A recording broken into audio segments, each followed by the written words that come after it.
So at the end of episode 1, we'd found our dream pirate ship and got it as far as the middle of Lake Ontario, and all we had to do was to bring it home to New York.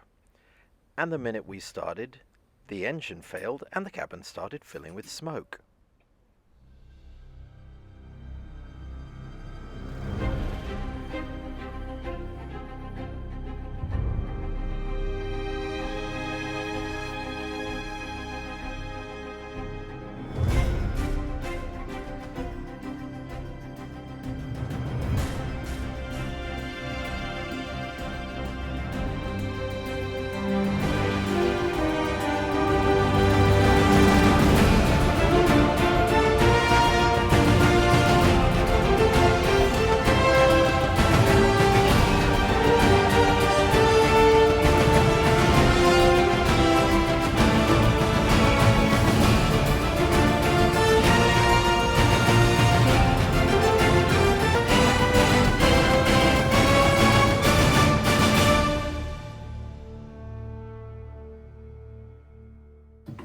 You know where the spare hoses are? Yeah, they always were under this seat here. There's not a big selection. Not anymore. I've lived on boats too many years to not have. Close it through, Hall. Okay, Do you need me to get it? there it is. I was pushing the wrong way. And I'm gonna need a clamp.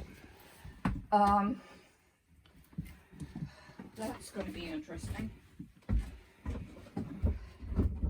I brought clamps, but not with us. Okay, through hull is open. Okay. Starting the engine. It's in neutral.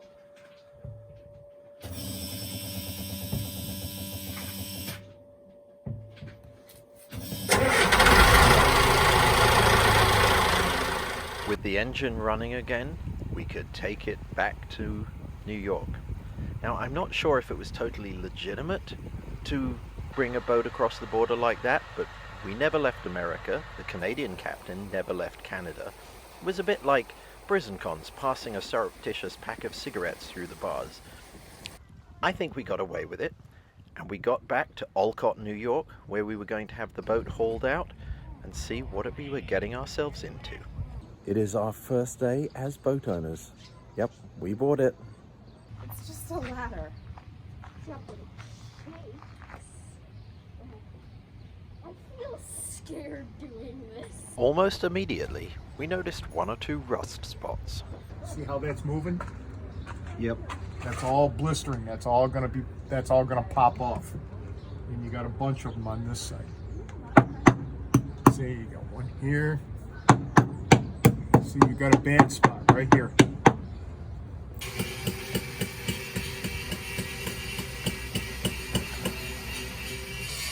The only thing we could do was start grinding and sanding. And the more paint we removed, the more problems we found. And more problems, and more problems. So while the wonderful people at Headley Boatyard started working on the outside, we started on the inside. One of the first things is to clean out the V-berth here and try and get this turned into a cabin for Robert. It's going to take some work.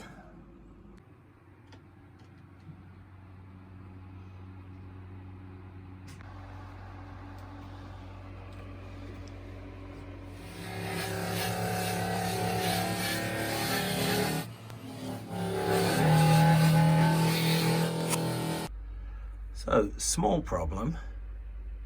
The chain locker for the anchor chain is meant to drain down here, but that drain is completely clogged.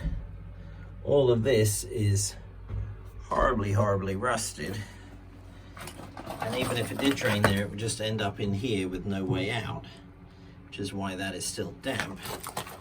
And if it gets over that lip, then it goes down here, which is all broken concrete. So, a lot to do. Not bad for a first coat. Right.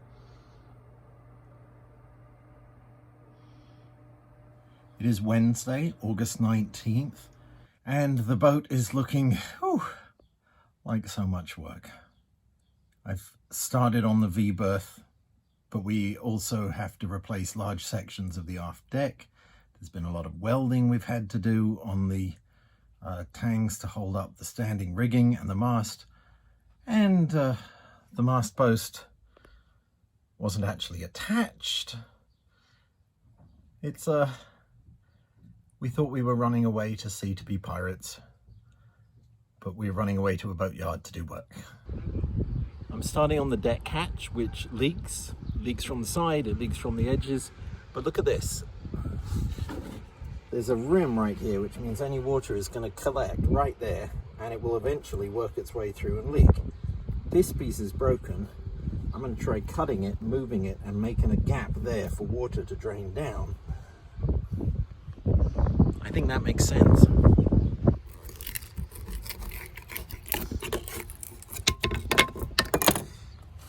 Yeah, there's a gap right there. That's not going to help.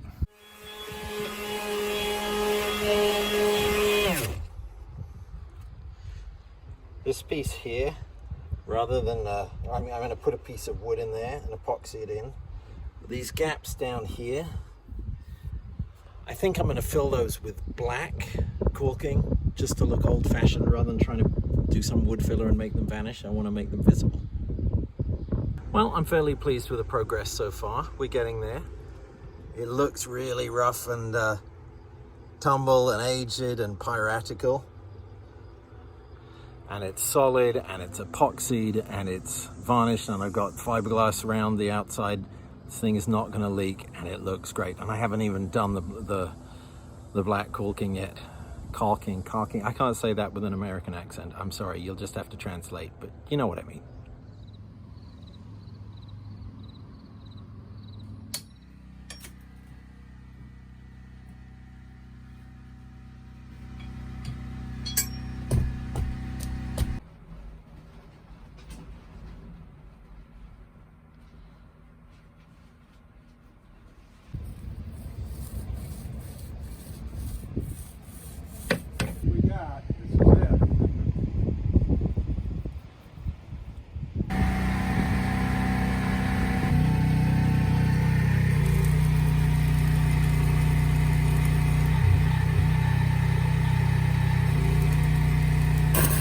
Hold up!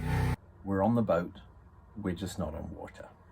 So our dreams of jumping on the boat, running away to sea, running into some rocky shoals. We had it hauled out to have the survey done, and we thought new bottom paint, a little patching here and there. There was a soft spot on the deck, and when we looked at that, turned out a whole section of the deck had rotted away. The support beams under it had rotted away. There was nothing holding up a corner of the ship.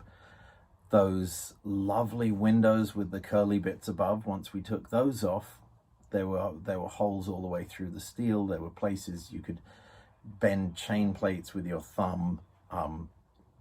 So a lot more work than we were expecting, but it's just time and money, all the money. It's all the money, and twice as much time as we think. We've been here almost a month, but we are a few days from getting the boat back in the water, and she's starting to look pretty. And once I get the list of 60 things knocked down to like 5 or 10 that we can do long term, it's going to be so pretty.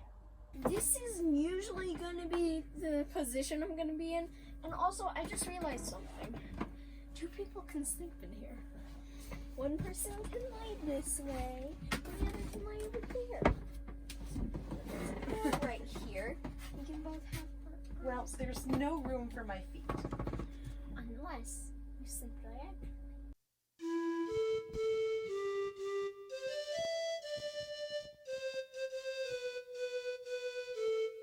We cross the 50 with an acre of sail, dance on the footlands buckles.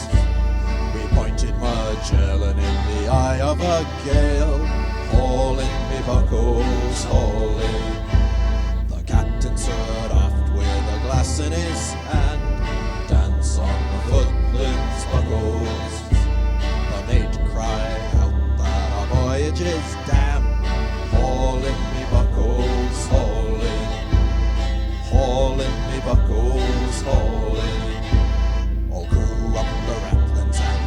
in the yard, dance on the footlights.